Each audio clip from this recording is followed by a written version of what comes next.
baby, how was school today? Mom, these kids at school kept making fun of me and they kept calling my hair nappy. Why, Mom? Tootie, look, just read this book and it'll tell you everything you need to know.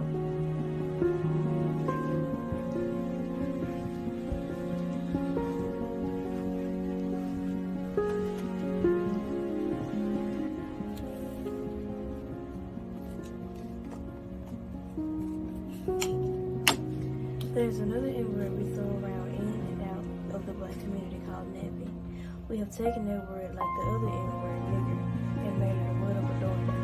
I have heard the word nappy my entire life, which was used to insult, degrade, and hurt someone. This word is a derogatory term that was used in our ancestors to insult people. Available now. I love myself. Same tree, different branch. I hope you love yourself, because love is only love when you love somebody else. What hair looks like after slavery. Transatlantic slave trade. The transatlantic slave trade by the European changes everything for Central and West Africans. Let's briefly talk about the transatlantic slave trade. The Portuguese and later the English, the French, and the Dutch got involved in enslaving Africans in large parts of West Africa, the Gulf Coast of Guyana, and the Congo River Basin, were significant areas of human exports to the Americas, mostly to sugar plantations in the Caribbean. By the late 17th century, the so-called triangle trade developed. European ships loaded with guns, textiles, tobacco, and manufacturing goods sailed to Africa slave ports and traded those goods for captives. European slave traders then took those Africans to the New World, where they were sold. With that money, the European purchased staples such as sugar, tobacco, rum, and coffee, then sold for enormous profits back in Europe. The profits was often reinvested in other goods to be traded for captives back in Africa, and so on. If you want more in-depth information on the transatlantic slave trade, I recommend you read Hugh Thomas' book titled The Slave Trade: The Story of the Atlantic Slave Trade 1440 through 1870. This is a thick book, roughly 912 pages, and worth sacrificing some of your time to read. The book is almost the same price as a supersized combo from a fast food restaurant, destroying the image of African hair. Europeans who had traded and communicated with Africans knew the complexity and the significance of black hair. They were often struck by the various hairstyles that they saw within each community. In an effort to dehumanize and break the African spirit, Europeans shaved the heads of enslaved Africans upon arrival to the Americas. This was not merely a random act, but a symbolic removal of African culture. The shaving of the hair represents the removal of any trace of African identity and further acts to dehumanize. Lafayette, Jamayan Boca. It's your boy Shawn P in the place to be, man. Like the show, share the show, tell a friend. We are live. You see my name, Shawn P, the Aboriginal Killer. Let's get straight to it. It's late on the East Coast. The West Coast is cool with the time. I got the bald fade going. I grilled. Immaculate dinner. You wish you could have had it. But man, what are we here for? So I'm minding my business, and Brother Suit Tech comes up and says, so John Henry Clarke was a CIA agent? I said, it must be some abo. And he said, yep. Said, dude said it at this timestamp. But the dude doesn't say it. He plays a video of someone else saying it. Right? And we're going to get into, if you're unfamiliar with this story, we're going to get into the story. But I want to walk you through Dr. Clarke's evolution. And we're going to do it with facts, not feelings. And we're not going to disrespect the elder, because he put us on his shoulders and carried us as far as he could before he transitioned. He fought for the hearts and the minds of all Negroes, African Americans, descendants of Africans here in the United States. Not once did he ever claim to want to ever be indigenous to America. That was never an argument of his, and that never came out of any scholar at that time mouth.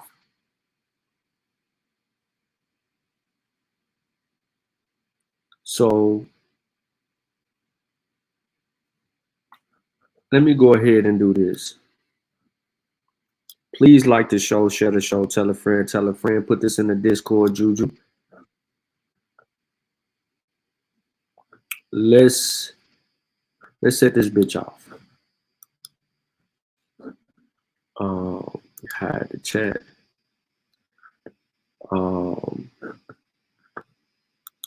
Let me run my banner at the bottom of the screen because I don't do advertising for pseudos. All right.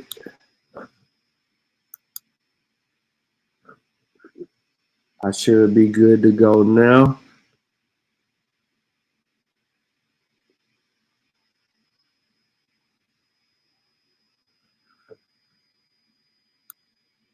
Yeah, that's what I want right there.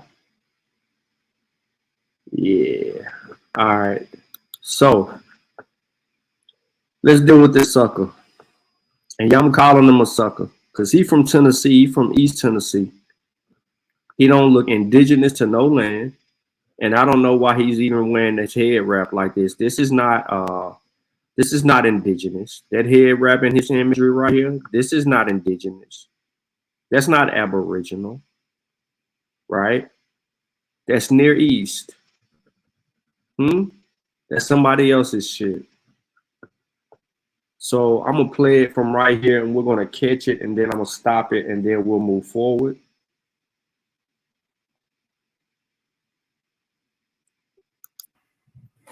You understand what I'm saying? And that's just the facts. That's just the facts. So make sure y'all support the channel, support the movement, support the pay-per-view, man. It's gonna be a massacre. And if y'all don't like Not a Coincidence, I swear I'm going to demolish him, like on some intellectual, on some everything, man. Like I'm tired of these arguments, bro. Like I'm gonna do him worse than I did anybody out of any of my 20 debates. I'm going to do him the worst out of everybody. I'm telling you, we're gonna get this man out of here. You understand what I'm saying? I want everybody to hit that like button though. I need everybody to hit that like button, thumb up the video, support the channel, man. Shout out to the brother Ali Muhammad, man. We're gonna get right into this today, man. So let's get right into today's show. We're gonna be debunking ancient Egyptians did not come from the Nile Valley. Let's get into it. This nigga said that he's going to debunk ancient Egyptians did not come from the Nile Valley.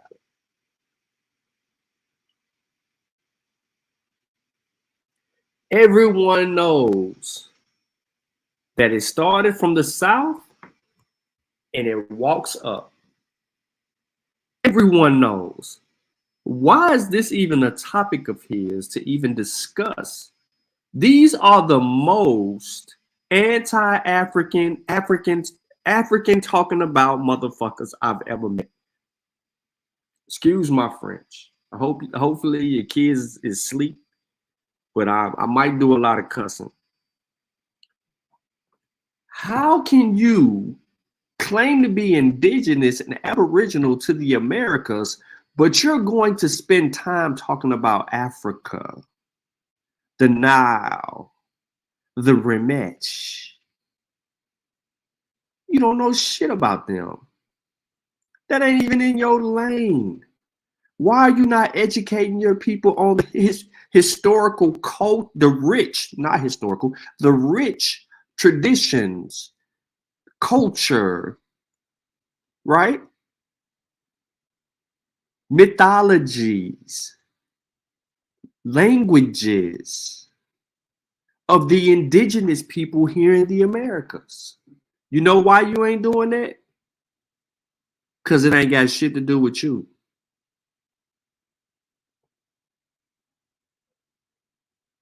You need something to talk about.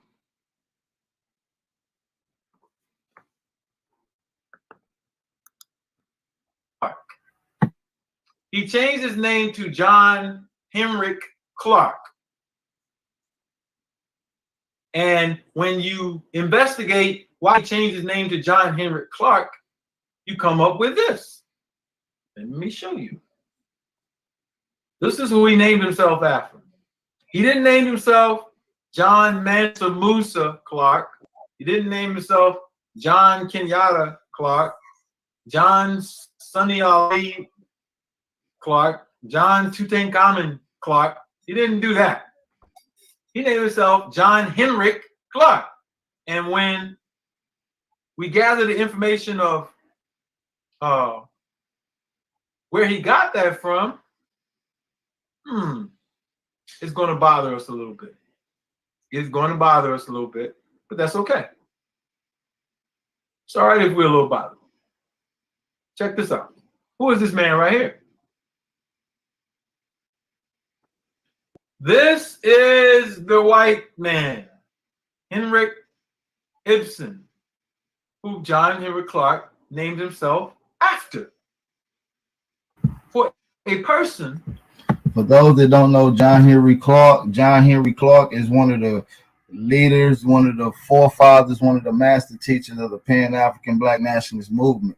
And like I told you, I also illustrated and showed y'all John Henrik Clarke directly was part of the CIA-funded African Studies, African Society studies at Columbia University. And it was John Henrik Clarke that directly went to the CIA and got the funding, that grabbed the funding and brought it back to the universities to distribute. First of all, hear this claim again about Dr. Clarke. And we're going to do a live search for the claim number one. Listen to it. Henrik Ibsen, who John Henrik Clarke named himself after. For a person. For those that don't know John Henrik Clarke is one of the leaders, one of the forefathers, one of the master teachers of the Pan-African Black nationalist movement. And like I told you, I also illustrated and showed y'all John Henrik Clarke directly was part of the CIA-funded African Studies, African Society studies at Columbia University.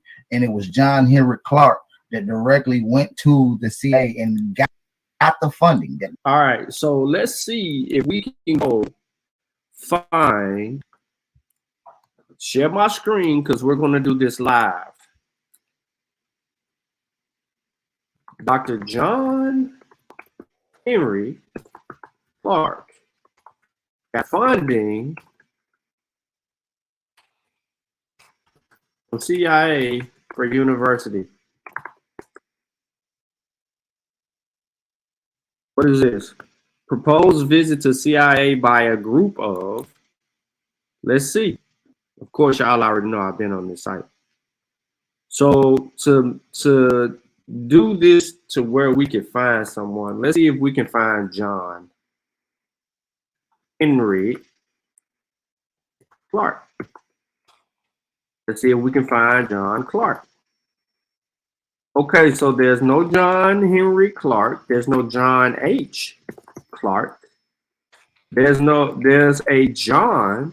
There's several John W. Oswald, John Hogness, Johns Hopkins, John Award, John Rooston, John Steele, John Wiley, Johns Hopkins again, John's son, down there just so y'all can see. Let me zoom in so y'all can see. Virginia Johnson, Albin Johnson, Oswald John, John Whelan. There is no John Henrik Clarke that can be found anywhere. So anything really proposed visit to CIA by a group of distinguished university presidents, which John Henrik Clarke was not that. So he wouldn't be in this. No, he wasn't president. What is this? President Elder African Studies Discipline after a brief note of the Harlem 1930s paper. Okay. So let's do this. Let's go John Henrik Clarke. CIA visit. See, this still comes up, but it doesn't have John Henrik Clarke. This is the debate. We know that ain't the debate. These are articles. The narrative and works. The Great Mighty Walk. OTP, the interview with John Henrik Clarke. We're going to get to this interview. The Rise of African Studies. Right? Let's see what this says. Reached out ambitiously even to CIA, writing to John Foster Dulles. What is this? Let's do this live. Translated in English, always English. The Rise of African Studies USA and the Transnational Study of Africa. Okay. All right, so let's get into this. Let me sign in. Okay, I am in this bitch. Now, let's see if I can read this online or if it's going to say it ain't a part of my library.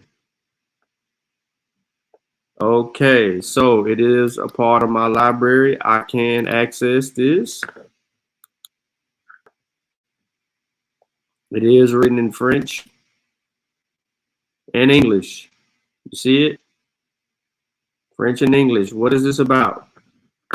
All right, so among Africanists, one of the remarkable events, let me zoom in, my bad. One of the remarkable events of 1957 was founded an African Studies Association. Yada, yada, yada, yada, yada, yada, yada, yada, yada, yada, yada. We looking for the CIA. So we ain't got time for none of that. Small group, professional organization. It was not alone. All right, so here we go. From East came an equally propulsive event 6 months later, the launch of Sputnik, triggering an anti-communist scramble on the part of the U.S. government to win over the hearts and minds of the new nations emerging in Africa and Asia. All right, so there's no controversy there. There's no mentioning of funding, right? We're looking directly for CIA, and I hate to kind of breeze through this, but I want to get to what I want to get to immediately. All right, because this is, listen, that claim that this dude went and got funding from the CIA, right? Now, it's not my claim. The burden of proof is on him. It's not on me. But you and I both know that we'll never get a person like him on the panel. So we're going to take a look and see if this has anything to do with Dr. John Henrik Clarke. And we're going to get into his name too. So the Ford Foundation, with larger funds at disposal and fewer ties to London and Europe, colonial network shortly took a more aggressive stance. In contrast to Carnegie's early funding of the academically focused Herskovich, Ford in 1953 commissioned William O. Brown to survey the state of African studies in the United States. Brown had served in the Office of Strategy Services, the predecessor of the CIA during the war. So here's the first mention of CIA. And this has something to do with Herskovich, right? Which was a president. Okay. All right. See it right there. Let's move on. Now, he quickly created an African Studies program in Boston and would become an ASA's third president. His private report of Ford in 1953 sketched the case of Africa's accelerating importance to the United States and ended with the forthright conclusion that the United States might be termed the backward area in the field of African studies. The analysis of Africa was an area, however, where the U.S. could quickly assume leadership role for existing centers. He assured Ford, both in Europe and Africa, are poorly financed and practically all face uncertain futures. Even in the UK, there were not more than 35 professionals working primarily on Africa, and these were confined predominantly to anthropological studies. Brown subsequently argued for the support of a small number of programs, primarily at the graduate level and primarily in the underrepresented social sciences. In 1954, his program at Boston University received a grant of $200,000, $1.6 million in 2009. So we know Dr. Clarke didn't have nothing to do with that because they're talking about somebody else. There's some funding. So we ain't seen Columbia University come up yet, but we did see Boston University come up, and some funding was initiated through a Herskovich going to get it, but it has nothing to do with the CIA. So y'all listen to the claim. The CIA gave funding to Dr. John Henry Clarke for the African Studies program. Show me the CIA giving any funding out to anyone in history.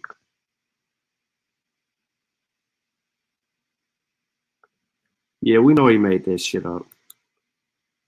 But we're on a wild goose chase because we need to find Dr. John Henry Clarke accepting money from the CIA. So here we go again. I'm gonna say this again. This is important. In private correspondence, Herskovich reached out and ambitiously even to the CIA, writing to John Foster Dulles in 1957, the African Studies Association, through its committee research, would be happy to aid you in any way it can.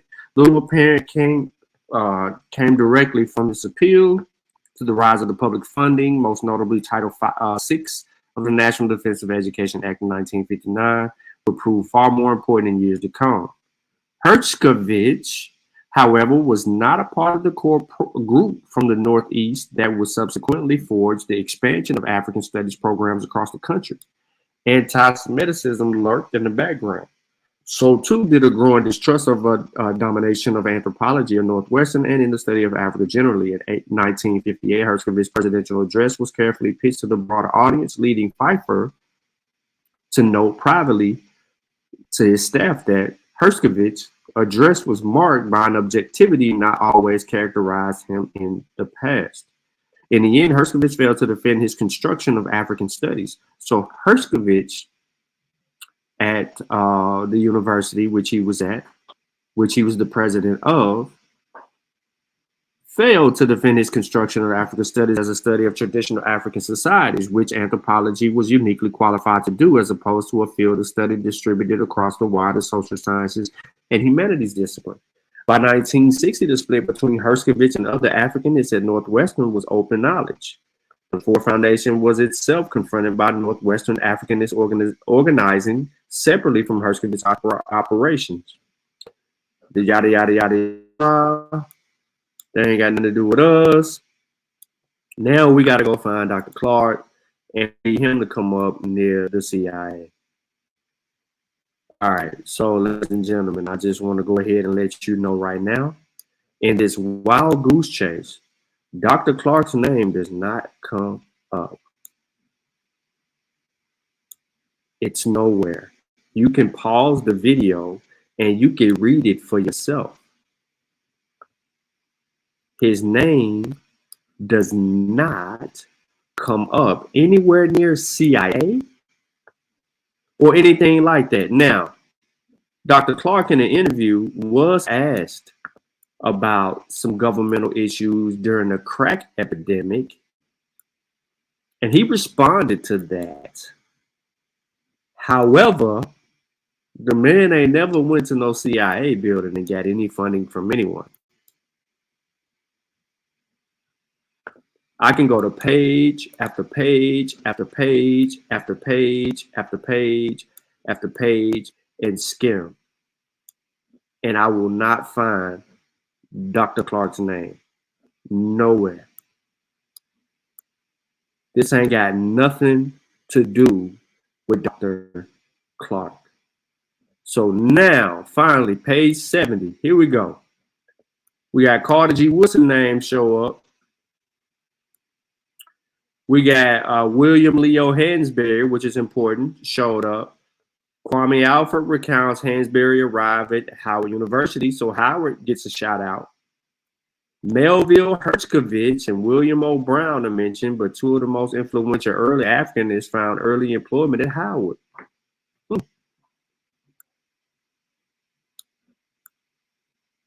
W.E.B. Du Bois shows up. Okay. We getting somewhere. Where is John Henry Clarke? We know about Leo Hansberry and his involvement, right? We got to get this thing moving. We know about all the Du Bois. We know about all of that, right? We know about this whole Pan-African thing. But can John Henry Clarke's name show up next to Chancellor Williams' name? They're basically just saying certain things. But listen to this. Listen to this. As one Ford consultant stated in a review of Modest Howard's request, $15,000 per year over 3 years, shortly reduced to $10,000 per year. Ain't got nothing to do with CIA. Does have to do with some money to get funding for the course. Come on, man. Give me Dr. Clarke. Put his name in here, man. Come on. Show up. Show up. See, this is the problem with revisions, right? They try so hard to put us in a position where we can't do anything, that they don't know that the evidence will always be against the position they want to put us in. Kwame Nkrumah. What's up? Shout out. Y'all, Dr. Clarke, John Henry Clarke, does not show up. We almost to the end of this. I'll put it in the chat. Philip Curtin comes up. We saw him earlier. All of this CIA shit. Where's the evidence? Show me. You want to put smut on his name, right? Guess what, y'all? It is on page 77 that it says this shit. In the following year, representatives of the Black Caucus, now transformed into the African Studies Heritage Association, seized the stage at the annual meeting in Montreal as the ASA president was speaking and demanded that the study of African life be undertaken from a Pan-Africanist perspective. This is quoted by Clarke in 1969, page number 7. Long and tumultuous negotiations between the ASA and the AHSA ensured. By early 1971, these exchanges grinded to halt, with the AHSA, along with a number of senior Black scholars and ASA board members, severing ties to the ASA. As the AHSA's president, John Henry Clarke framed it at the time. The ASA was essentially a white organization. Listen, the ASA was essentially a white organization, and there has been no overt attempt to solicit Black membership until very recently. So this is a quote put in here by the author about John Henry Clarke making a statement about the ASA. If you don't remember, when I read earlier, I told y'all that Hershkovich was the founder of this African Studies Association, right? John Henry Clarke is denouncing that, calling the ASA a white organization. Not a Black, not an African, a white organization. See, I gotta walk all of this down because a nigga want to smut Dr. Clarke's name. And I said that correctly, a nigga. Because that's exactly what he is representing. Niggerdom. Ignorant as fuck. So let me finish, because this is the only time we're gonna get a chance to get this out. Most of the papers at annual conferences are presented by white scholars, and their concerns in the main is African anthropology and African politics. There were very few papers presented on general African history.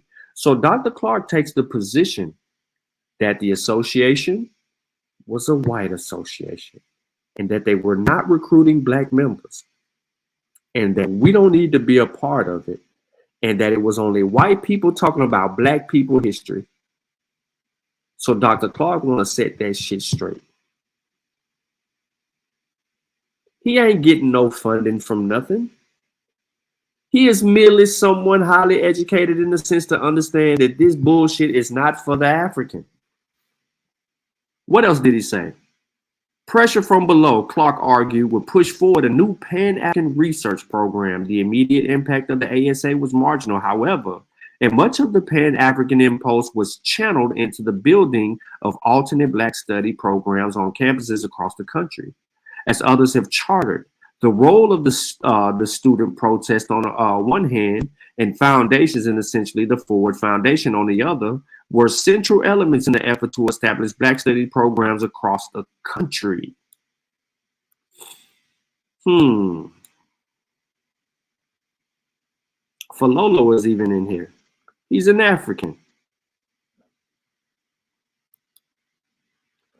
Nothing else being quoted here from Dr. Clarke. Two nice little quotes from Dr. Clarke. None of them are attesting that he created something and then went to the CIA to get funding. And the damn article is over as stated. So let me exit out. Let me grab this link. I'm going to put this in the live chat. I apologize if you catching a replay. If you missed the article, I will put it back on the screen. Actually, you can see it on the screen now. It's called The Rise of African Studies, USA, and the Transnational Study of Africa. You can Google that and you would be able to get to that. So again, let's go back, ladies and gentlemen. Let's go back and let's hear it for ourselves. What is this smut on Dr. Clarke's name? For those that don't know, John Henrik Clarke, one of the leaders, one of the forefathers, one of the master teachers of the Pan-African Black Nationalist movement. And like I told you, I also illustrated and showed y'all John Henrik Clarke directly was part of the CIA-funded African Studies, African Society studies at Columbia University. And it was John Henrik Clarke that directly went to the CIA and got the funding. He said that it was John Henrik Clarke who went directly to the CIA and got the funding. Got the funding and brought it back to the university. So he goes to the CIA, gets the funding, and bring it back to the university.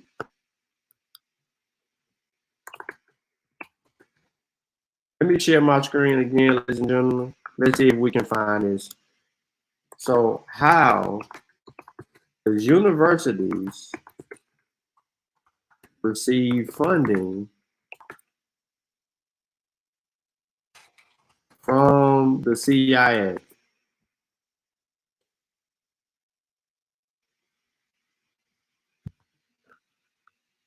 This ain't telling us, but they find experts in academia. This tells us who they recruit from. Does the CIA have a university? How does the CIA contribute to government? We collect and analyze foreign intelligence and conduct covert action.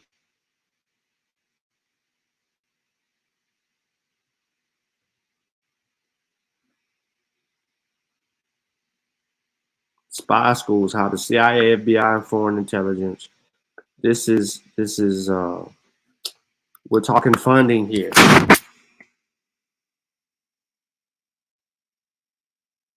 How are private schools funded in the United States? Private schools do not receive federal funding. They have to get their funds from tuition endowments, fundraisers, or other sources. We know that.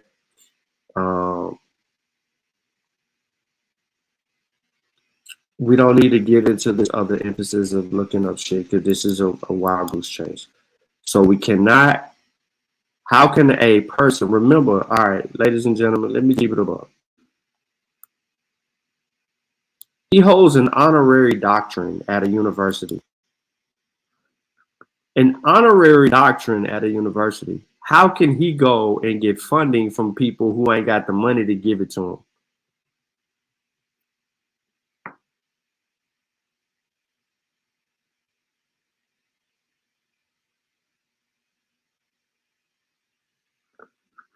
Houseway. So let's see it go again. To distribute it out. And so he learned and got his name. He revered this Freemason demon. You understand what I'm saying? Let's get to this. All right, so enough of this. I heard what I needed to hear from him. So what I want to do right now is I want to let y'all know who Dr. Clarke is. But before I do, live and a place to be. Wait till some people come up in here. I'll be doing this live stuff. I'm trying to figure out. Trying to figure it out. You know? All right. Trying to see how you figure out how many people in here. Guess I'll give them a few minutes.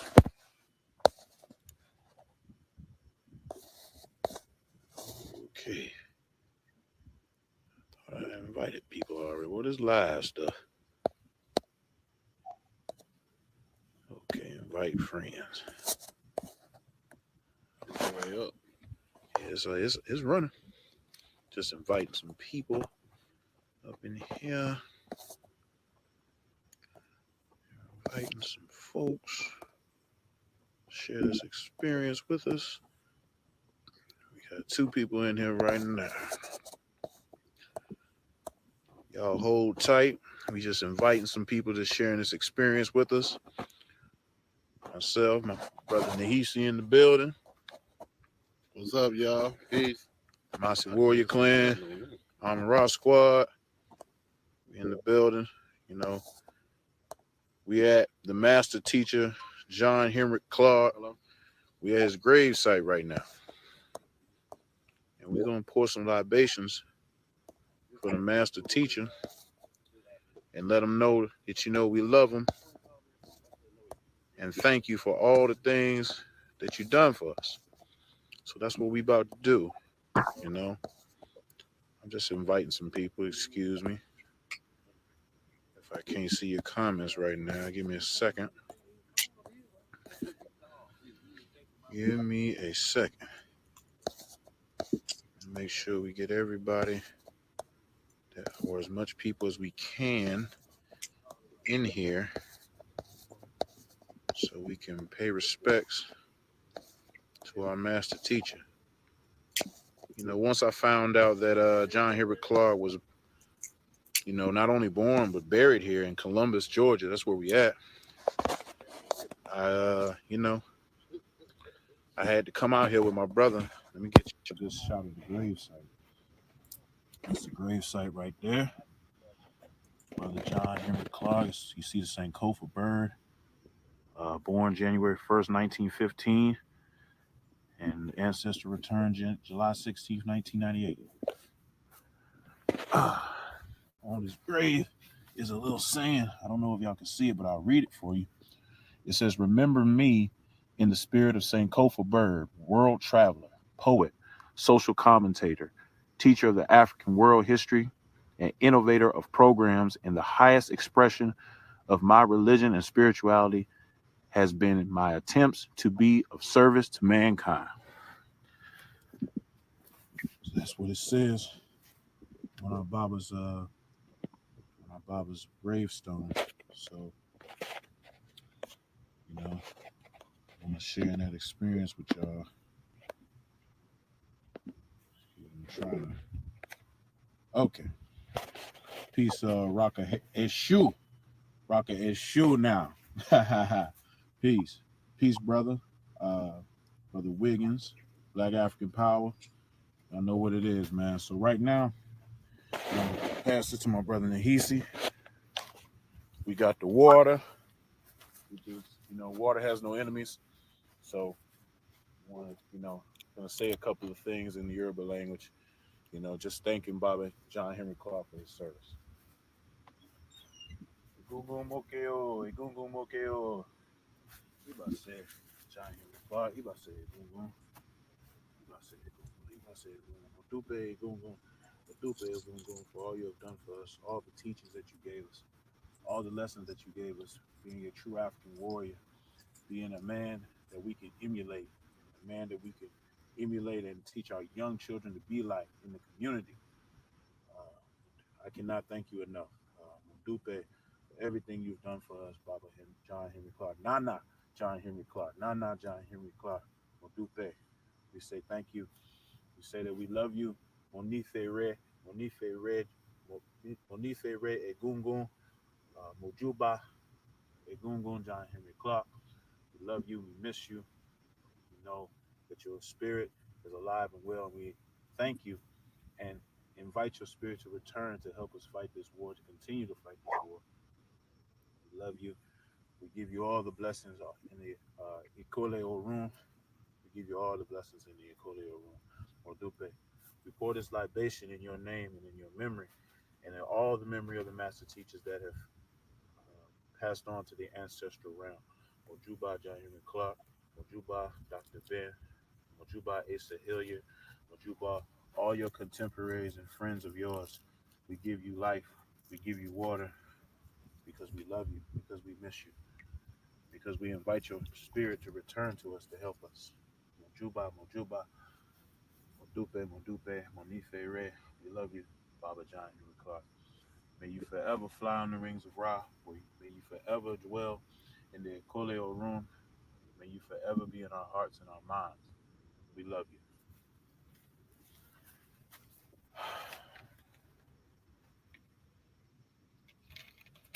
So, the people that don't know Masi Warrior Clan, we focus on the West African side of the traditions. So, in our traditions, this is crucial. We have to come pay respects to the Egungun or the distinguished ancestor. We have to come pay homage. We have to give them our prayers. We have to give them our love. And that's how they stay alive. That's how their spirit stays alive. That's how we never forget. So Baba has the same Kofa bird on his gravestone for a reason. He wants us to go back and fetch it. He wants us to go back and get the teachings so we can bring it to the forefront to save ourselves, to save our children, to save our women, to save our mighty race. Another word, aluja, which also focuses on going back and fetching it and using it as a model to repair and restore the damage that's being done. So shouts out to brother Asari Motep for that word as well. So, if you're in Columbus, Georgia, what's the cemetery? Green Acres? Yeah, Green Acres Cemetery? Green Acres Cemetery. It's not too far from the front. Well, I would say it's closer to the back. To the back. No, this is the front. Oh, this is the front? It's more back there? It's more way back there. Okay. All right. So it is close to the front. If you're in Columbus, Georgia, stop by and give the master teacher, John Henry Clarke, your love and your blessings, man, because he did a lot for us in the era in which it was not socially accepted for a black man to be telling anybody about anything in history. This is one of the innovators, and we got to give him our love, And you got anything, brother Nehisi? No, I'm fine, brother. I appreciate it, man. You know how we do, man. Whenever we can link up, we make it happen, man. And I'm just glad that you took the time to find out where the grave is at. You took the time to show us where we can do our traditions at. Some of our some of our great ancestors are gone. We don't know where they're buried. We don't know, what happened to their remains or anything. So this is a blessing that we can come and do this. This is a blessing that we can find him and give our respects and our love to him. They could have put him anywhere, but fortunately for us, they buried him right here in his hometown. And a lot of people don't know the history of Columbus, Georgia, as far as the civil rights movement, the Black Power movement. Brother Nehisi has brought that to light for us, man. So we're just fortunate we can get this done. And Mojuba again to Baba Egungun and John Henrik Clarke. A lot of people don't know John Henrik Clarke was crowned as a Nana in Ghana. If you don't know what a Nana is an exalted being. A Nana is more than just a chief. A Nana is like you being raised to the level of a living deity, like a living Orisha or a living Netta. That's what he was crowned in Ghana. So we say Nana John Henrik Clarke because that title was bestowed upon him. And you'll usually see him. There's a picture of him wrapped in kente cloth with the cane, and that's what he got from the motherland, and that's what he carried to the day that he left this realm. Something else about John Henrik Clarke, he lost his sight during his time on Earth, but even when he lost his sight, when he went to Egypt traveling with Dr. Ben, he knew every temple that he was in without seeing. That's how thorough our ancestor was with his research. That story was told to me by Ashra Kwesi, and everywhere they would go, John Henrik Clarke knew where he was without anybody telling him. So that's just how, dedicated and almost superhuman this man was. So we had to come out here and give him our love and respect and, bring the most precious element on earth, this water. We had to bring him, that. So we love you. We miss you. And we hope that your spirit returns. Man, that's all I got, man. You got something, brother? If anybody's from Columbus, Georgia, they know what Green Acre Cemetery is. Mm-hmm. And they know that John Henrik Clarke used to teach right around the corner here at Carver Park Recreation Center. He used to do the Kwanzaa events, which was sponsored by Dr. Jihad. So that's a little bit of history that people should know about. Right. Baba was international, but he still kept it local at the same time. That's right. So man, we can't thank Baba John Henrik Clarke enough, man. We can't thank him enough. And is this his wife buried with him? Yes. So Mrs. Eddie Mary, we thank you as well. Mojuba, Modupe. We thank you as well for being that black woman by his side because, we all need that. We need the queens as much as we need the brothers, we need the queens too for that support, for that emotional support, to get on us sometime. We need all that. So thank you, Mrs. Eddie Mary. She lived on after his death, but let's see, she passed in 2005. Yeah, September 13th. Okay. Hasn't been that long since we lost her. So we thank you and hope that you reach the ancestor realm as well. Thank you, Mrs. Eddie Mary. So, man, this is the master teacher's grave. We wanted to do this for the family. We wanted to do this for the people that may not, live on the East Coast or something and get down here to see it. So we did this for y'all. I happened to be in town, hit the brother Nehisi up, and we wanted to show y'all where the master teacher was buried. So,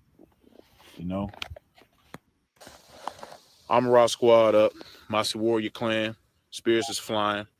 We're going to keep doing what we're doing. And when we get the chance to do this, it's always a good thing. So I'm going to go ahead and sign off. It's not going to be, too long of a video. Brother Garfield, what's popping, brother? What's popping, bro? We out here at John Henrik Clarke's gravesite. We just did a little ceremony for him. So, you know, you got to do this. We got to continue to do this for our ancestors. What's going on, Cuban Crisis? All right, so it's a few shout outs left in the video and then the transitions. Now, before I get into everything else, let me go ahead and nip the name thing in the bud, okay? Let's deal with his name. Ali Muhammad made the video intentionally to deceive. All right, so right here, let's deal with this. All right.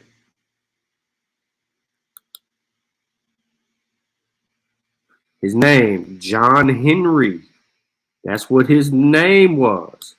John Clarke is still his name. John Henry Clarke is his name. He's the youngest child of his father, whose name is the same, John Clarke, sharecropper. Willie Ella Clarke, washwoman, who died in 1922. All right. Now, Union Springs, Alabama, he ends up Columbus, Georgia. Now, counter to his mother's wishes to him become a farmer, Clarke left Georgia in 1933 by freight train and went to Harlem. We're going to speak more on that because we know what influenced him to go to Harlem. Okay, this is during the Great Migration when rural blacks of the South start going to northern cities.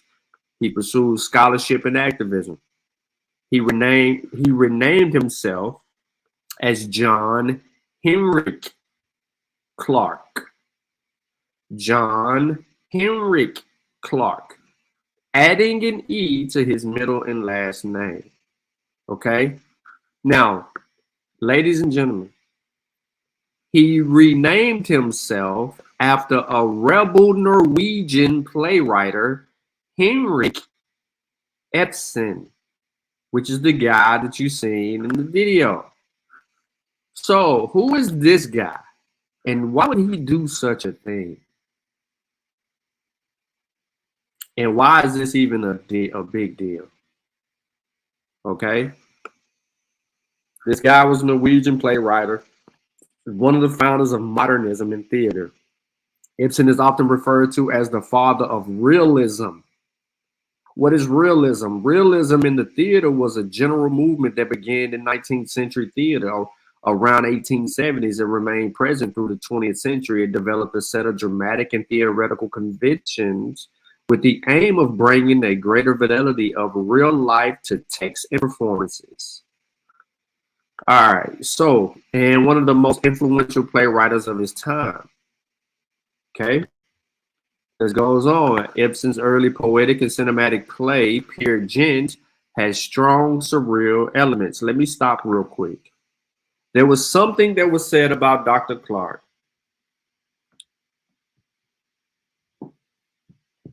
He was a poet. He was a historian. He was an amalgamation of many things. So playwriting and plays would be an inspiration for him. And this gentleman would set the stage for that because he was a realist. He was about bringing reality to the stage, something that was uniquely different and transcended things. But they also called him a rebel. Why would he be a rebel? I got to scroll down here just a little bit because a lot of people don't want to read anything about this guy. And to understand why. There's no true reason outside of he was inspired by this gentleman. He was inspired by a white man to some degree because of his love for poetry and stuff like that. So he renamed himself by adding E's. He went from Henry to Henrik. and he put the the E at the Clarke. But the Henrik was inspired by this guy. His middle name, he changed it from Henry to Henrik. Now, Pam points out that virtually all of Epson's ancestors had been wealthy burghers and higher government officials and members. I can't get it to zoom in just right for y'all. Members of a local or regional elites in the areas they live, often continental European ancestry. He argues that the Epson family belonged to an elite that distanced itself from the common farmer folk and considered itself part of an educational European culture, that is a patrician class that formed cultural identity and upbringing. It describes Henrik as a boy who was pampered by his father, who liked creative solitude and provoked peers with his superiority and arrogance. Ahab points out that Ibsen's most immediate family and the siblings disintegrated financially and socially in the 1850s, but that it happened after Henrik had left home at a time when he was establishing himself as a successful man of theater, while his extended family, such as his uncle Pius, were firmly established skins, elites, and lawyers, government officials, and yada, yada, yada. All right, so let me go down here real quick.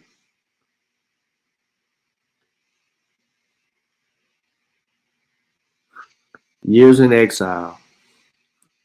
In 1862, he left Christianity and went to Sorrento in Italy in self-imposed exile. He spent the next 27 years in Germany and would only visit Norway a few times. His next band play, Grand, 1865, brought him into critical acclaim. He sought out to measure financial success, and as he did the following play, Peer Gynt, and to the Edvard Grieg composed incidental music and songs. Although Ibsen reads excerpts from the Danish philosopher Søren Kierkegaard, traces of a latter's influence, and yada, yada, yada, goes on from there. Hold on. With successes, Ibsen became more confident and began to introduce more and more of his own beliefs and judgments into drama, exploring what he termed the drama of ideas. His next series of plays are often considered his golden age, when he entered the height of his power and influence, becoming the center of dramatic controversy across Europe. Ibsen moved from Italy to Dresden in Germany in 1868, where he spent years writing plays he regarded as a main work, Imperia and Julian, dramatizing the life and times of the Roman Empire, Julian and Apostate. Although Ibsen himself always looked back on this play as the cornerstone of his entire work, very few shared his opinion, and his next works would be much more acclaimed. So you have Munich in 1875, began the work of his contemporary realist drama, The Pillars of Society, first published and performed in 1877, Dollhouse in 79. This play is a scathing criticism of martial roles of accepted by men and women, which characterize society, and it continues to talk about all of his other plays and how he introduced realism into it. We have no reason why Dr. John Henry Clarke would change his name, but we have to go back, right? Because there's the claim that someone gave him his name. It said that. Okay. John Henry Clarke renamed himself. No one gave him the name. He renamed himself as John Henrik and added an E to his surname, spelling it Clarke. He also joined the U.S. Army during World War II. Clarke was heavily influenced by Cheikh Anta Diop, which inspired his piece, The Historical Legacy of Cheikh Anta Diop, his contribution to the new concept of African history. Clarke believed in the accredited Greek philosophers gained much of their theories and thoughts from contact with Africans who influenced the early Western world. So we go back to the video, and where this brother begins to play this video. This is who he named himself after. He didn't name himself John Mansa Musa Clarke. He didn't name himself John Kenyatta Clarke, John Sunny Ali Clarke. John Tutankhamun Clarke. He didn't do that. He named himself John Henrik Clarke. And when we gather the information of where he got that from, it's going to bother us a little bit. Why would it? It's going to bother us a little bit. Why? That's okay. It's all right if we're a little bothered. Check this out. Who is this man right here? This is the white man, Henrik Ibsen, who John Henrik Clarke named himself after. For a person. For those that don't know John Henrik Clarke is one of the leaders, one of the forefathers, one of the master teachers of the Pan-African Black Nationalist movement. And like I told y'all, I also illustrated and showed y'all John Henrik Clarke directly was part of the CIA-funded African Studies, African Society studies at Columbia University. And it was John Henrik Clarke that directly went to the CIA and got the funding, that grabbed the funding and brought it back to the universities to distribute it out. And so whatever he's smoking, he needs to stop. Because the assertion that he makes here, that first of all, John Henrik Clarke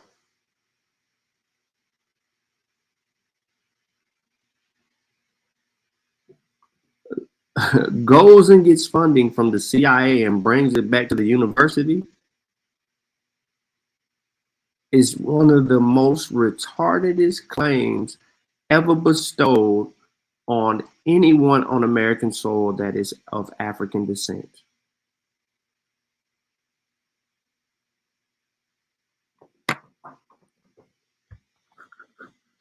So let me continue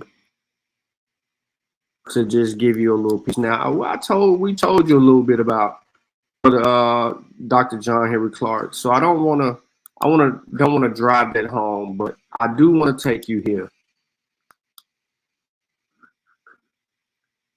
This has been talked about several times, but people tend to forget that it was in 1925 when Dr. Clarke read this article by what you would call author, some call Arturo Schomburg, The Negro Digs Up His Past in 1925. This was the foundation and the fundamental inspiration behind him going to Harlem. This article inspired him to become a part of the Harlem Renaissance and join book clubs and go in a totally different direction than what he told his mother that he wanted to do before he left. I had my son do a Black History Month on Mr. Schomburg and present it to his 4th grade class. He did 2 of them, one on Carter G. Woodson and one on Schomburg.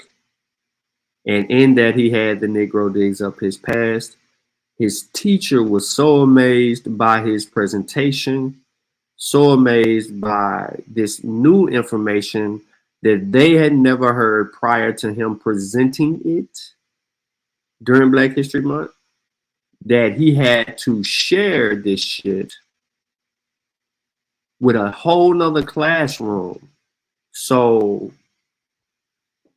after lunch, the teachers had a conversation, and after lunch, he had an opportunity to go into a whole nother classroom and present this to all the other kids and the teacher that was interested in it, because all the other kids had Beyonce, LeBron James, other rappers, singers, and actors. No disrespect to none of those people, right?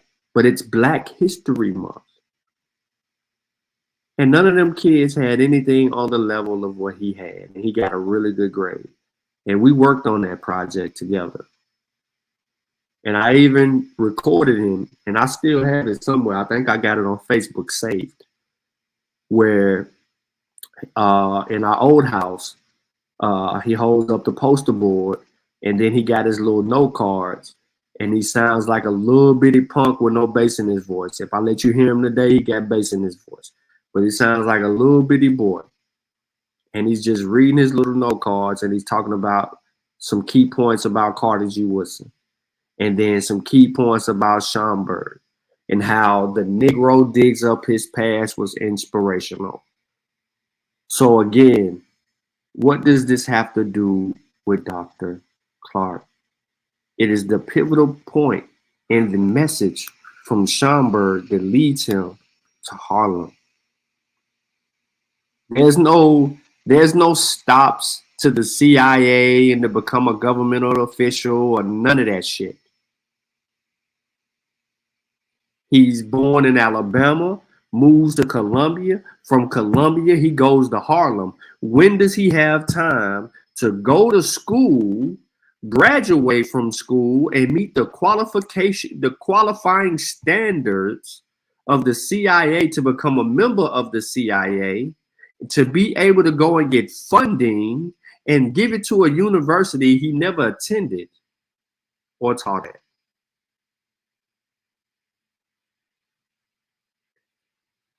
See, when you put dirt on a man's name and he's no longer here to speak for himself, he's already created a defense mechanism that will not only allow him to continue to live on, but protect his legacy.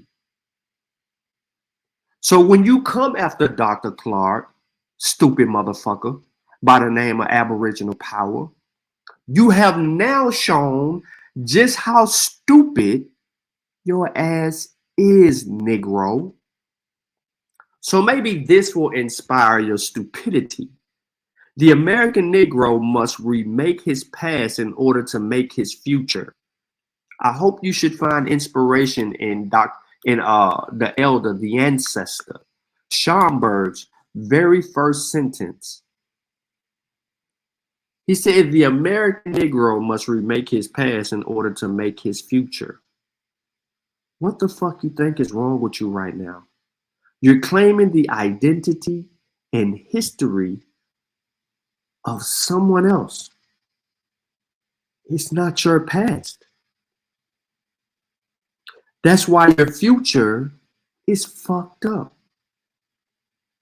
And you're facing an identity crisis. Now, peep game. Though it is orthodox to think of America as the one country where it is unnecessary to have a past, what is a luxury for the nation of a whole becomes a prime social necessity for the Negro. For him, a group of traditions must supply compensation for persecution and pride of race, antidote for prejudice. History must restore what slavery took away. Listen to that.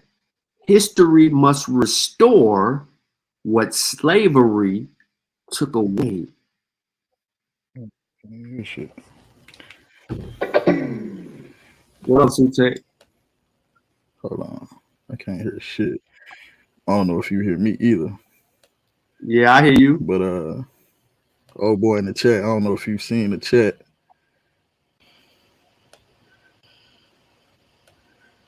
Can you hear me? But what's the name? Yeah, I hear you now. What's the name? Top Cats. Oh, yeah, the pseudo cats. I told him hold on till you was done, but I didn't know if you wanted to go ahead and add him or not. He got a hold on. I'm handling some business right now. Yeah, that's what I told him. Yeah, he gonna have to hold. I'm going back in the chat. I just wanted to let you know that nigga was in the chat. Yeah. That's all day. Yeah. Hold on. As a matter of fact, you can hold on. I ain't finna get too far into this. Right. You looking for me, nigga? Here I go. You looking for me? Here I go. Now, as I was saying, history must restore what slavery took away, for it is the social damage of slavery that presented generations must repair and offset. These are facts. Some among the rising Democrat millions, we find the Negro thinking more collectively, more retrospectively than the rest, and apt out of the very pressure of the present to become the most enthusiastic antiquarian of them all. Vindicating evidences of individual achievement have, as a matter of fact, been gathered and treasured for a century. Abe Gregor, liberal-minded book on Negro notables in 1808 is the pioneer effort. It has been followed at intervals by less known and often less discriminating compendiums of exceptional men and women of African stock. But this sort of thing was one of the whole pathetically overcorrective, ridiculously over-laudatory. It was apologetics turned in biography. A true historical sense developed slowly and with difficulty under such circumstances. But today, even for the ultimate purpose of group justification, history has become a less matter of argument and more of a matter of record. There is the definite desire and determination to have a history well documented, widely known at least within race circles, and administered as stimulating, as inspiring traditions for the coming generations. Gradually, as the study of the Negro's past has come out of the vagaries of rhetoric and propaganda and become systemic and scientific, three outstanding conclusions have been established. I ain't gonna get into all of them right now because there's this nigga in the chat that has been looking for me. And he is one of these people who throws dirt on the name. I think he's one of these people. I'm going to entertain him for a few seconds. And we're going to have some fun with this guy.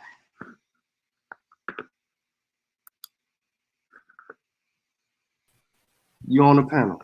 What's up? Peace, brother Shawn. How you doing, brother Sutek? How y'all doing tonight, man? We good. What's up? What's Bob? How you doing? Elbow killing your name. I was just wondering, how do one get a name like that? Easy. The same way you got the name Legendary Big Chief Top Cat. You named yourself that. Nah, not really. Somebody named me that. Okay. Somebody named you that. Yes. So who thought that highly of you to give you that name, to bestow a name such as Big Chief on your name? A big homie. I say that, a big homie from the game. All right. So let me ask you a question, family. Where you from?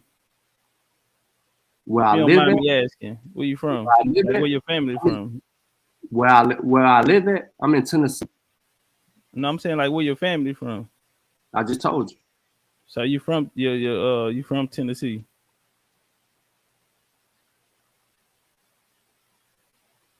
Are you nervous, brother? No, I gave you don't my. Have to be defensive, bro. I ain't here for all that, bro. You don't have to be defensive with me, man.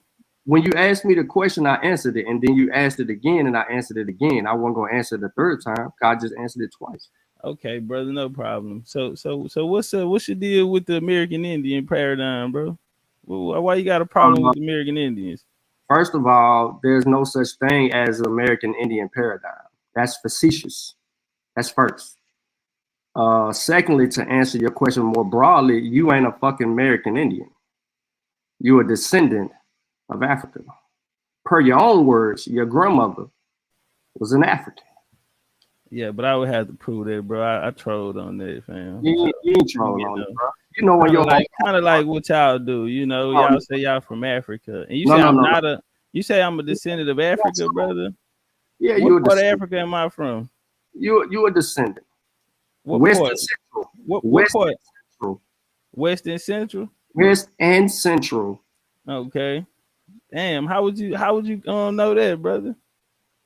Because we are an amalgamation of West. Who are you, bro? Oh, you from Tennessee, bro? You from Tennessee? How would you and I be the same? Where you from? Notice I didn't ask you where you from. I don't care where you from. So you're a colonizer. You have a colonizer mentality. You are here classifying people off of your ideology. So you're a colonizer. No. Yeah. Facts, not fiction. Brother, how can I be an African when you're not even African? Brother, how can you not be a descendant of Africans? Well, I would listen, brother. Like I said, you're not even a descendant of Africans. Okay. So how you gonna colonize me into being one? Stop. So here you go, projecting your colonizing mind on me, telling me what I am. You see Yes, how sir. you see how the Yes, hypocrisy sir. goes? Yes, sir. I know you're not from Africa, brother. Yeah, Because all you right. can't So prove it. let me tell you a thing or two, brother. Welcome So to what the part of Africa are you from? West Africa. So What part of West Africa? let me tell you What specifically. part of West Africa, brother? Tell you specifically where you fucked up at. No, I ain't fucked up, nigga. No, Because you yeah, can't did. answer my question. No. Yes, I am. I'm finna answer it. You asked me a Okay, question. thank you. I'm finna give Thank it to you. All Yes, right. sir. So thank you very much. So this is how things go for me, my family, right? Okay. You listening? Brother, go ahead. All right. Thank Come you. on with this Now, lie. I have direct ancestry from Western Central Africa. My greatest grandfather, my grandmother, my great grandmother's grandfather, you can count that back if you would like. Not help the audience, brother. Edify Yeah. the audience. The audience has already heard this If you story. know what you're talking about, edify the audience. My audience already has heard this story. Okay, I'm listening, brother. So I'm doing this for No you. problem. I'm listening. I'm having fun for you because you came up here thinking that you were fucking. I'm listening, brother. And you don't know shit about them. Oh, So, okay. Right so on. my people come through South Carolina, which we know that originally before that they were in the Caribbeans, they were in Central and South America. Come up through that way, through South Carolina, into what is today Tennessee, but what was known before as North Carolina. I don't know how much of that you know, or if you caught that at all. Okay, what tribe was it? Through South Carolina, don't worry about all I that. heard you. What tribe? What tribe was this, brother? Calm down. Calm down. I'm very calm. You on my show. I'm very calm. You ain't finna interrogate me. You on my show. brother. So you gotta listen. You gotta listen. Through South Carolina, was sold in South Carolina to some people that lived in North Carolina who traveled west into the other part of what we call North Carolina that would later be called Tennessee and ended up 45 minutes from Nashville, Tennessee. And what year was this? In the 1800s. Okay, I'm saying what year did they come over from Africa? I'm playing in y'all playground because that's y'all thing. Y'all like no, brother, you've done a lot of generalizing. Okay. I can go before that. I can go. What part of Africa, bro? You said you left out of West Africa. West Africa is huge. West and Central Africa. What part? Okay, so what tribe? West and Central Africa, brother. What tribe, brother? My greatest grandfather was Congolese. He was Congolese. Yep. And he came through here. He was traded by what European nation? It don't matter what European nation. Brother, do you know? If either you know or not, I mean, we can move on. If you don't know, European nation, know, we can move on, brother. It doesn't matter what European nation he was traded by. It is the fact that I have an answer to your question. I mean, obviously, you don't have the answer because you didn't answer. Answered. Brother, you don't even know what tribe it is. I just answered. Are you really gonna sit here and lie to my face? I just answered your question. You asked me what my eldest grandfather was. Tribe he was from, bro. He was Congolese. What tribe? Ain't no Congolese tribe, bro. Listen, real close. He come from the Congo region. What tribe? Are you okay with that? I don't need a tribe. I gave you a destination, a landmark. You don't need a tribe. No, I don't. Brother, everyone has to have a nation. In order to have a nationality, you need a nation that people come from. You don't just show up and be walking around Congo, bro. American, bro. So who the hell are your people then? What tribe? Says what no such thing as a nationality. So why are you saying Congo, bro? What no nation? What none of that nationality? Why are you saying Congo? In the nationality and the tribe is two different things. So your African ancestor came here in the 1800s. Hold up, listen. So your African ancestor came here in the 1800s. Yes, sir. Paul. Now, enough asking me a question. I just gave you a direct. Damn, nigga, you ain't even answered my question. Respectfully, bro. Listen, man, it's okay to say I don't know. You feel me? And move on. It's okay to say I don't know and move on. I don't know. I know when to say I don't know, but you don't even know how. Right now is the time. You don't know how to qualify your question. Right now is the time, brother. I qualified and I asked a very simple, direct question. What tribe are you from? I know the answer to what qualifications do I need? Give it to you. I don't need qualifications do I need to ask you what tribe you from? you're going to ask me another question behind it don't make no sense. It's ridiculous that you have to argue with me because you don't know what tribe you're from. No, because that's not the totality of the answer. That's not the totality of the answer. So give me the totality. Give me the totality. Also, so this is what I'm saying. Are you false claiming? You don't know how these things work. Brother, I'm asking you. That's why I'm asking. No. I'm asking the right person, right? So ask me and start listening. What did I just? I have been listening. You say you're from the Congo, but you don't know what tribe. What did I? Very well, brother. I hear you. No, I never said. I never gave you an answer to that.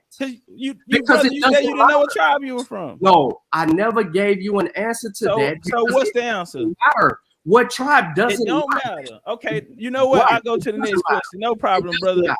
Brother, I will go to the next. You're right. All right. You're right. Hey, Top Cats. What tribe your grandmama come from? Dude, I don't want to. Top Cat. Ask Top Cat what tribe his great grandmother come from.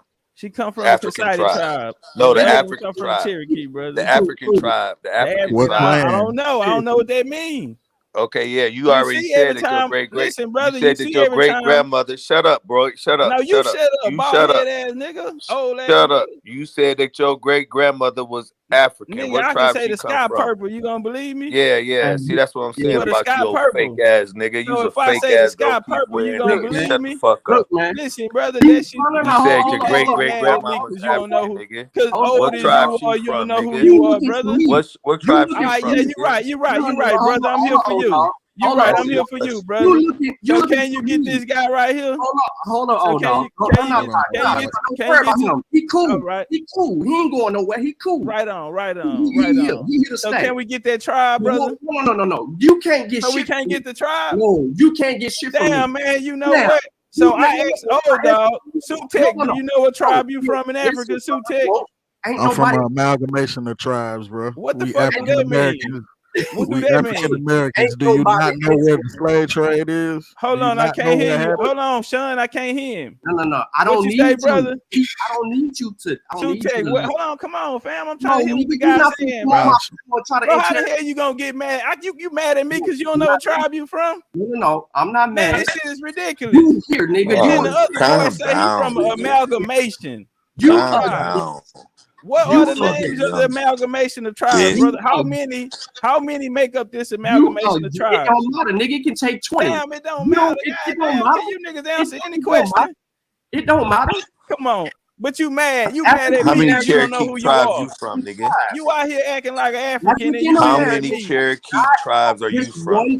I come from one Cherokee tribe. African Americans are not just one tribe. And you're I come from the Texas Cherokees, brother. Texas, Texas Cherokees. Texas Cherokees, brother. What clan? Faggot ass shit, nigga. What the fuck is it? Bye, yeah, you heard that bullshit. No, how the fuck is you a Cherokee?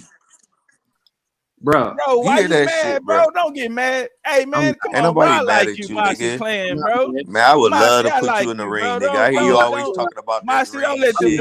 I hear you always talking about boxing, nigga. I'm from Crunk Gym in Detroit, nigga. I beat your little young ass. Brother. Don't be out here, bro. You're an old man. You're an old man. You're an old man, I beat bro. your ass. You ain't ready, 50 years old. I bet you any bro, I've been boxing all my life, bro. In the gym, nigga. I've been boxing all my life, bro. That shit sound good. That shit sound good to me. 5, my nigga. I heard a lot of niggas say that. I come from Crunk, come on, bro. I ain't on that, bro. I come from Crunk. Hey, listen, Mossy, bro, you ain't gotta be. We ain't on that, bro. Beat your ass, hold up. I don't like this. Mute out real quick.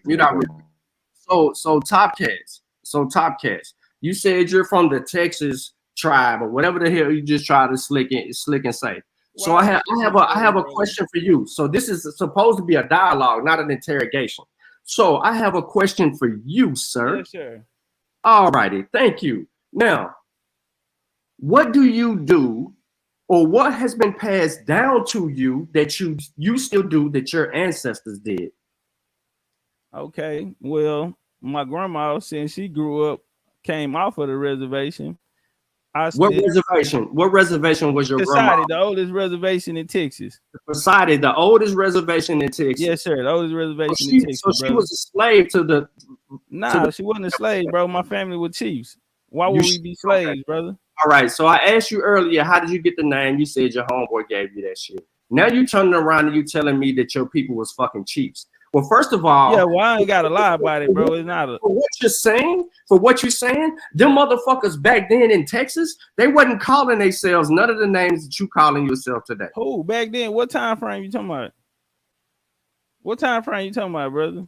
Do you sure you know Texas history? Don't fall in that, bro, because you're a Tennessee guy. There's no way you know Texas history. I can't. So what year you talking about? Nigga, your people migrated to Texas. Okay. Your people wasn't in Texas. Well, some were. No. Some were. I need you to be truthful. I'm being truthful, brother. I got more than one line. No. Your people wasn't in no motherfucking Texas. Brother, my people migrated from Alabama to Texas. Everybody know that. Everybody know that, brother. All right, so now, if you know my tribe, then you'll know we migrated from Alabama to Texas, brother. Now we getting somewhere. So your people migrated from Alabama to Texas. What part of Alabama was your people from? Well, we was from a few different spots, but Tuscaloosa. Give me a few. Tuscaloosa, brother. I give you Tuscaloosa. Alabama. I'm familiar with Alabama. Give me a few. Okay, are you familiar with Tuscaloosa? Yes, sir. Okay, there you go. Familiar. That's right next door to Hamilton, and that's right next door to wherever that. Okay, brother, we'll just deal with Tuscaloosa. Yeah, go ahead, Tuscaloosa. Come on, Highway 82. Try me. Okay, no problem. Alabama Indians down there.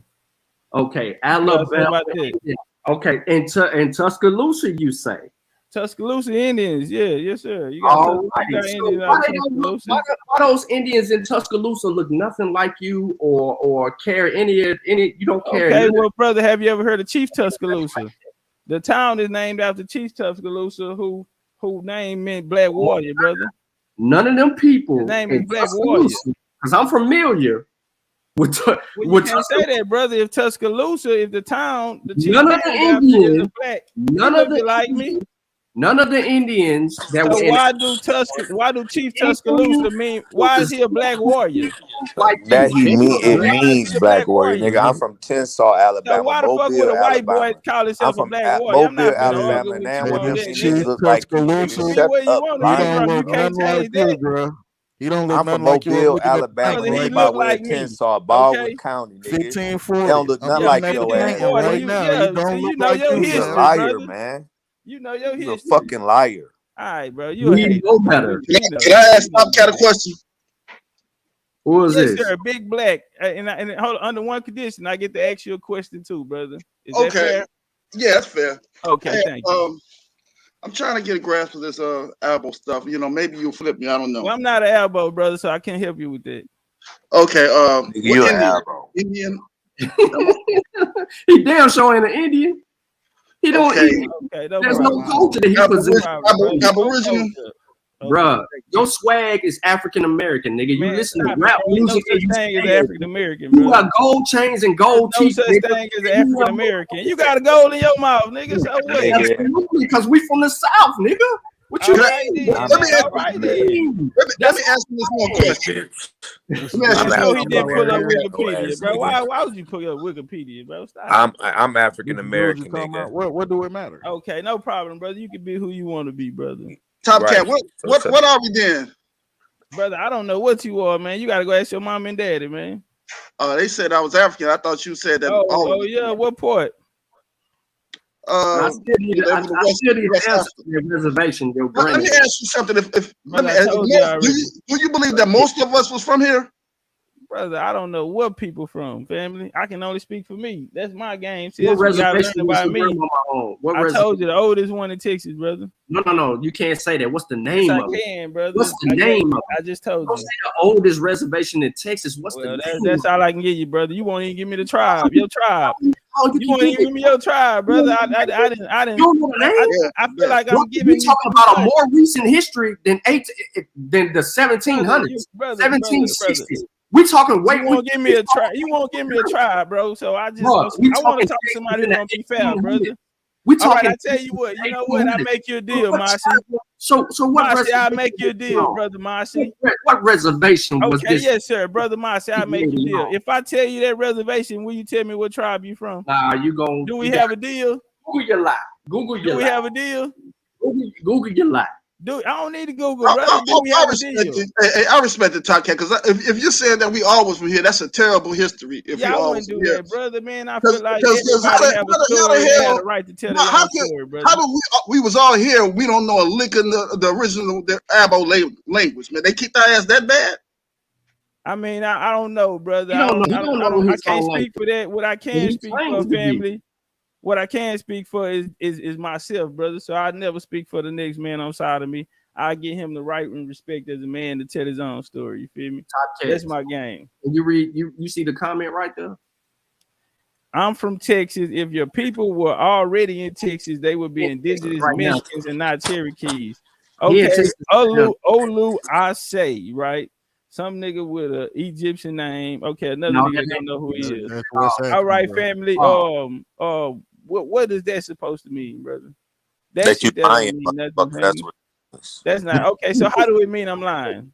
Oh God. How does that mean I'm lying? Why you gonna talk about old nigga? The way you live, bro, you bald head with a gray beard, bro. You're old man. Good. And I bet you your good days are behind you. Lying, nigga. So how does that make me lying, brother? Vegas, nigga, for the fight. You hear me? Yeah, come on, bro. You gotta understand. And watch how. What question, brother Marcy? He just asked you. He said he from Texas. When did these people get from Texas? Don't nobody know his family in Texas, nigga. My family in Texas history. Listen. Don't nobody know that nigga family in Texas. Nobody knows. Why y'all always talk about grandma? Why don't y'all never ask grandpa nothing? Y'all don't like grandpa? No, we like grandpa, bro. I love my grandpa. I don't know about you. I love my whole family. It ain't just grandmama didn't say story. I don't know. My grandma ain't never said that shit. Well, listen, brother, that mean it don't apply to you. You see how simple that is? If you're African, then you're African. It just didn't apply to you. Definitely African. Look, you feel me? Top cats. What's your DNA test at? Because I know you took one. They told us that you took one. You admitted I haven't taken. Well, if somebody told you that they lied, brother, I didn't take a DNA test, but my family took it. No, sir. My family took your family took the DNA test. Can we know the results? Yeah, you can know the results. American Indians. There you go. No. You scared to share? No, I'm not scared to share. I just shared, brother, with American Indians. Cash asked you about that same shit and you ran from him. Cash, brother, I answered Cash's question, brother. Okay, so who's the person that took the DNA test in your family? Well, why would they take a DNA test? I mean, I can play it. You want to hear? You want to no. Tell me? Oh, okay. All right. It'll take 30 seconds. If you want to know, I can let you get the answer, brother. All you gotta do is say it was my cousin. She wanted to it was my aunts. It was my grandmother, and it was my aunt's father. Yeah, we got a few of them, bro. Your aunt, your grandmother, and who else? And my aunt's father. And why you don't want to share that information? Brother, I had no problem with sharing it. I shared it. No. You didn't share it. Hey, no one saw the DNA. I shared it. So what are you saying, brother, that all DNA have to go? So, brother, are you insinuating that all DNA must take you back to Africa? Wouldn't you think that's a trap if everyone had the same lineage? Well, you know what? It's African American. Yeah, that shit sound kind of fake, right? I think it was something odd. If iguanas and pet dogs and pet cats are going back to African tribes. Everyone is from Africa. However, because you said the lineage test for yourself. Fundamentally lie, nigga. Unless you on a white man nutsack. Hey, so you a different species, my nigga? Hell yeah, I am, nigga. Okay, so what species are you? Niggas. What species are you? I don't look like you ugly ass niggas. You not Homo sapien? Yeah, nah, nigga. A white man made that up. Man sit on the panel and a white man made this shit. You look like a little cross-sided dumb. Why would a white man? That's when you look yellow, busty, you supposed to be a big homie, man. I'm not your homie, nigga. I'm not your homie, nigga. I'm your enemy. Yeah, you not my homie, bro. But I'm saying you need to show a better representation of big homies amongst your little homies, bro. I don't need your respect. Yeah, all right, bro. So you the old, all right, bro. All right, man. Why elbows all pretty? Why our boys all claim to be pretty boys? Bro, I can't speak for elbows, bro. Like I said, you got to get an elbow up here to put him So one more time, bro. Listen, why would you give up your culture to sag your pants? Give up a culture, brother. I ain't gave up no culture. This is my culture, homie. I live in my culture, bro. Cut your camera on, bro. You see me, I'm on camera. Cut your camera on. Man, bro, I'm not cutting my camera on. Cut your camera on. What you scared of, bro? I ain't scared of nothing. I got my shirt off, nigga. What you want to see me? You want to read my tattoos, nigga? You want to see my? You want to see my tattoos, my rest in peace tattoos, nigga? What you want to see, nigga? You want to see my chest with my tattoos on it, nigga? That's that old soft abo shit right there, nigga. Turn your camera on. Man, look at this nigga, man. I don't know, bro. Go to sleep, man. You was on side. I work for myself, bitch. All right, well, check it out. Check this out. I go to work whenever I want to go to work. Right here. You ain't gotta go put your feather hat on or none of that shit. I ain't don't go put your feather hat on. Don't go put that dust map on your head. Nah. I'm about to pull it out though soon. Yeah, no. Turn on your camera. Let us see you right now. That represents our tribe. Oh, I forgot y'all ain't got no tribe. Nigga, you want to talk about a tribe? You niggas up here, none of y'all know what tribe what y'all the fuck from. You get out of being in the tribe, nigga? None of y'all. What are you getting out of being in the tribe, nigga? What do you get out of being in the tribe? Answer that question. I get my family story. Okay, what else you get out of it? I get my family story. I get my family inheritance, nigga. Man, your family a bunch of retards like you. Obviously, your family a bunch of retards, uneducated. A bunch of uneducated hoes like you, nigga. That's what you get. You an uneducated country ass crawfish eating, pig feet sucking, but you don't know raw egg eating motherfucker. That's what you is. You still not gonna know what tribe you from. That ain't gonna talking shit to me. Ain't gonna help you find your African ancestors. You're Indian, right?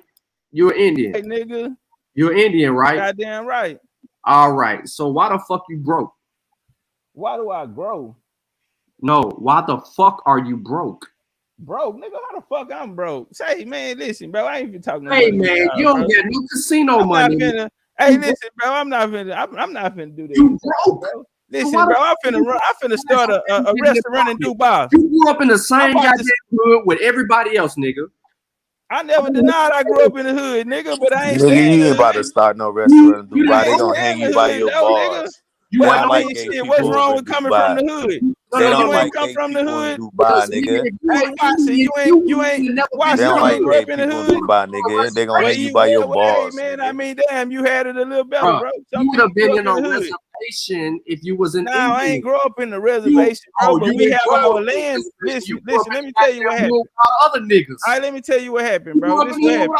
Other niggas, cause you was let me tell you what happened. And you know what? All them niggas is Indian. We don't want to hear what happened. All them niggas Indians. We don't want to hear what happened. All the niggas I grew up with, nigga, we was Indians in elementary. Oh, so the project was the goddamn. Hey, Shawn, we was Indians. He said the project we was Indians since elementary. Homie. He said the project was the reservation. That nigga said the project. I ain't said no shit like that. No, the brother said something about it like it was something a nigga supposed to be fucked up because the nigga came from the project. Ain't no TPs in the hood. Stop it, man. Ain't no TPs in the hood. Yeah, ain't now, nigga. Well, if you knew anything, nigga, we didn't build. We built. You don't even know how to put a tent together, my nigga. We built pyramids.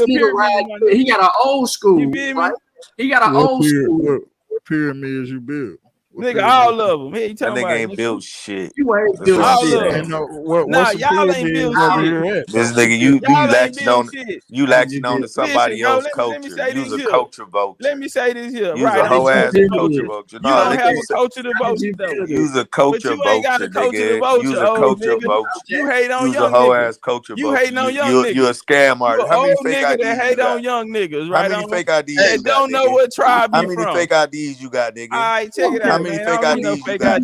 How many fake IDs you got, nigga? How many times you go to the mall and swipe? I don't need no ID. How many times you go? Hey, I need to buy some Home Depot cards. Hold up. All right, old school, bro. Thank you for that, brother. I appreciate you kicking him off. How did you build the pyramid? Man, go on, bro. Man, come on. You said you built it. I built the pyramid, bro. Listen, man. Listen, I'm sitting here talking to you, bro. How the fuck I built the pyramid? You just said you did, nigga. Brother, why come on, man. Come on, man. Ask me a question that makes sense. That's the best you got. How did your what the pyramids at in Congo? What the pyramids at in Congo? Listen. You want us to show y'all how to build pyramids in Congo, nigga?